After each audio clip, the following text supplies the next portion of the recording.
ఇగో 31st night వస్తుంది కదా, అయితే మా సొసైటీలో పోయిన సంవత్సరం 31st నైట్ పార్టీ చేసుకుని ఉండే.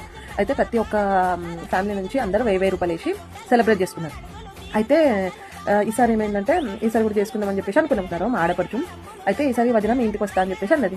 సరే అన్న, పోయిన సంవత్సరం నేను 1000 రూపాయలు ఇవ్వలే, ఎందుకంటే పార్టీ మా ఇంట్లో అయింది కాబట్టి నేను ఇవ్వలే, ఎందుకంటే మా ఇంట్లోనే అన్ని ఏర్పాటు చేసినాం కాబట్టి. సో ఈసారి అయితే నేను 1000 రూపాయలు ఇవ్వాలా.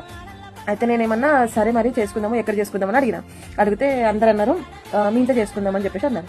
సరే అన్న, నేను మా ఇంట్లో చేసుకుందామన్నారు కానీ మా ఆడపడిచి వస్తుందని చెప్తే మాత్రం మళ్ళీ ఆమె కూడా 1000 రూపాయలు ఏమంటారేమో అని చెప్పేసి నేను చెప్పలే వాళ్ళకి. సరే అన్న, తర్వాత ఏం చేస్తా, 31st రోజు నా పార్టీ స్టార్ట్ అవుతుంది. ఎన్ని గంటలకి? సాయంత్రం 4 గంటలకి. అయితే అలాగే 6-7 గంటలకు రమ్మని చెప్తా. ఇట్లనే అది నచ్చిన మీ ఇంటికి చూసిపోదామని చెప్పేసి సొసైటీ వాళ్ళకి చెప్పా, మా ఆడపడిచి వస్తుందని చెప్పేసి నేను చెప్పా సొసైటీ వాళ్ళకి. అప్పుడు ఏమైపోతుంది అంటే మా ఆడపడికి ఏమని చెప్తా, రాను 6-7కి రా అని చెప్పేసి చెప్తా, పార్టీ చేసుకుందామని చెప్పేసి. 1000 రూపాయలు ఇవ్వాలి.